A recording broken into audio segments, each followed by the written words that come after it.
Hello दोस्तों, इस video में आपको इम्पोर्टेंट प्रश्न उत्तरों को लेकर आए और यह जो प्रश्न है हमारे आने वाले बोर्ड एग्जाम के लिए वेरी इंपॉर्टेंट है। और यह प्रश्न 12th कक्षा की जो बुक है नागरिक शास्त्र यानी राजनीतिक विज्ञान की, उसका फर्स्ट चैप्टर को लेकर है जिसका नाम है शीत युद्ध का दौर, जो वेरी इंपॉर्टेंट चैप्टर है। और इस चैप्टर के इस वीडियो में अति महत्वपूर्ण प्रश्न उत्तरों को लेकर आया हूँ जो हमारे आने वाले बोर्ड एग्जाम के लिए वेरी इंपॉर्टेंट प्रश्न है।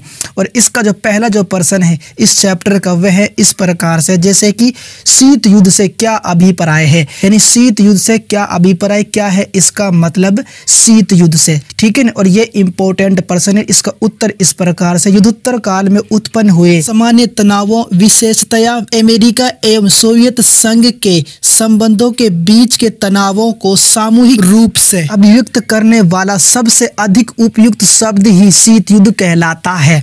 यानी इसका मतलब ये, इसका तात्पर्य है, इसका अभिप्राय इस प्रकार से है, युद्धोत्तर काल में उत्पन्न हुए सामान्य तनाव और विशेष रूप से अमेरिका, इसके अलावा सोवियत संघ के संबंधों के बीच के तनावों को सामूहिक रूप से अभिव्यक्त करने वाले सबसे अधिक उपयुक्त शब्द शीत युद्ध कहलाता है। समझ में आ गया ना शीत युद्ध किसे कहते हैं। उसके बाद चलते इसके नेक्स्ट प्रश्न की तरफ, और वह प्रश्न इस प्रकार से जो वेरी इंपॉर्टेंट प्रश्न है, शीत युद्ध के कोई दो परिणाम लिखिए। यानी अब हमें यह बताना शीत युद्ध के कोई दो परिणाम, और इसका उत्तर इस प्रकार से, दोनों महाशक्तियों अमेरिका एवं सोवियत संघ के द्वारा सैनिक सुरक्षा गठबंधन जैसे नाटो वे वार्सा पैक्ट का अस्तित्व है। यानी इसका पहला परिणाम क्या है, दोनों महाशक्तियों जैसे कि अमेरिका, इसके अलावा सोवियत संघ के द्वारा जो सैनिक सुरक्षा गठबंधन है जैसे कि भाई नाटो हुआ, इसके अलावा वार्सा पैक्ट हुआ, इनका अस्तित्व हुआ, ठीक है। उसके बाद नेक्स्ट परिणाम इस प्रकार से, दोनों महाशक्तियों के बीच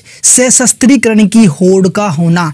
यानी दोनों जो महाशक्तियां अमेरिका और सोवियत संघ के बीच जो है सशस्त्रीकरण का होड़ होना, यह भी जो है शीत युद्ध का ही परिणाम था, ठीक है। ये थे शीत युद्ध के दो परिणाम, ठीक है। उसके बाद नेक्स्ट प्रश्न इस प्रकार से है, यह प्रश्न भी वेरी इंपॉर्टेंट प्रश्न है, जैसे कि द्वितीय विश्व युद्ध काल में मित्र राष्ट्रों के समूह में सम्मिलित किन्हीं चार देशों के नाम लिखे। यानी अब हमें यह बताना मित्र राष्ट्रों के समूह में सम्मिलित किन्हीं चार देशों के नाम, ठीक है। उत्तर इस प्रकार से, पहला है अमेरिका, उसके बाद दूसरे नंबर पे ब्रिटेन, तीसरे नंबर पे फ्रांस, चौथे पे है सोवियत संघ आदि, ठीक है। दोबारा पढ़ेंगे, पहले नंबर पर कौन सा है अमेरिका, और दूसरे नंबर पे कौन सा है ब्रिटेन, तीसरे नंबर पे फ्रांस, चौथे नंबर पे सोवियत संघ आदि।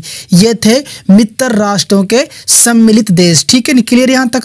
उसके बाद चलते हैं इसके नेक्स्ट प्रश्न की तरफ, और वह प्रश्न इस प्रकार से, जैसे कि गुट निरपेक्षता का क्या अर्थ है। यानी गुट निरपेक्षता का क्या अर्थ है, क्या है इसका मतलब, वेरी इंपॉर्टेंट प्रश्न है। और इसका उत्तर इस प्रकार मैंने लिख रखा सरल तरीके से, गुट निरपेक्षता का अर्थ है किसी शक्ति गुट अथवा सैनिक गठबंधन में शामिल न होना तथा अंतर्राष्ट्रीय समस्याओं पर गुटबंदी से अलग रहकर स्वतंत्र रूप से अपना निर्णय लेना। यानी इसका मतलब क्या है, इसका मतलब होता है किसी शक्ति गुट अथवा सैनिक गठबंधन में शामिल नहीं होना। यानी कोई भी शक्ति हो या फिर सैनिक गठबंधन उसमें शामिल ना होना, और जितनी भी जो अंतर्राष्ट्रीय समस्याएं हैं उन समस्याओं पर गुटबंदी से अलग रहकर स्वतंत्र रूप से अपना निर्णय लेना, यह होता है गुट निरपेक्षता का मतलब, यानी इसका अर्थ, ठीक है, क्लियर है ना। उसके बाद चलते इसके नेक्स्ट प्रश्न की तरफ, और वह प्रश्न इस प्रकार से है, भारतीय गुट निरपेक्षता की नीति के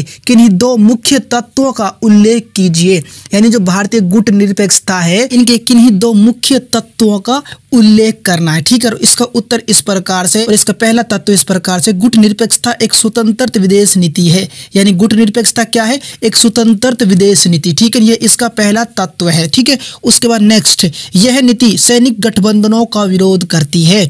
यानी यह जो नीति जो है गुट निरपेक्षता नीति, यह सैनिक गठबंधनों का विरोध करती है। जो सैनिकों का जो गठबंधन होता है उनका यह विरोध करती है गुट निरपेक्षता नीति, ठीक है। उसके बाद नेक्स्ट प्रश्न इस प्रकार से है, नाटो का गठन क्यों हुआ। यानी जो नाटो है इसका गठन क्यों हुआ यह बताना है, और इसका उत्तर इस प्रकार से, शीत युद्ध के काल के दौरान पश्चिमी यूरोप में सोवियत संघ के बढ़ते हुए प्रभाव एवं विस्तार को रोकने के उद्देश्य से अप्रैल 1949 में उत्तर अटलांटिक संधि संगठन यानी नाटो का गठन 12 देशों जैसे कि अमेरिका, ब्रिटेन, फ्रांस, कनाडा, पश्चिमी जर्मनी आदि ने किया। इसका मतलब यह है शीत युद्ध के दौरान जो है पश्चिमी यूरोप में जो सोवियत संघ है उनके बढ़ते प्रभाव के कारण, इसके अलावा उनका विस्तार को रोकने के लिए इस उद्देश्य से जो है अप्रैल 1949 में उत्तर अटलांटिक संधि संगठन, जिसे नाटो के नाम से जानते, इसका गठन हुआ। और इसके गठन में 12 देशों ने भाग लिया, जिनमें से अमेरिका, ब्रिटेन, फ्रांस, कनाडा, इसके अलावा पश्चिमी जर्मनी आदि देशों ने इसमें भाग लिया और इसका गठन किया मिलकर। ठीक है, ये था नाटो। ठीक है, इस प्रकार इस नाटो का गठन हुआ था। ठीक है, उसके बाद नेक्स्ट प्रश्न इस प्रकार से 16वां गुटनिरपेक्ष सम्मेलन किस देश में हुआ? यानी अब हमें यह है बताना 16वां गुटनिरपेक्ष सम्मेलन है जो वह किस देश में हुआ। ठीक है, और इसका जो उत्तर है यानी इसका जो आंसर है कमेंट्स बॉक्स में तुम्हें बताना है। देखते हैं कितनों का राइट आंसर सही आएगा, कितनों का रॉन्ग आएगा। ठीक है, एक बात आपको नोट करना, यह जो वीडियो है नागरिक शास्त्र यानी पॉलिटिकल साइंस की फर्स्ट चैप्टर की वीडियो है। इसका सेकंड चैप्टर भी आएगा, उसको भी जरूर देख लेना है। वीडियो पसंद है तो वीडियो को लाइक कर देना, चैनल को सब्सक्राइब कर देना। जय हिंद।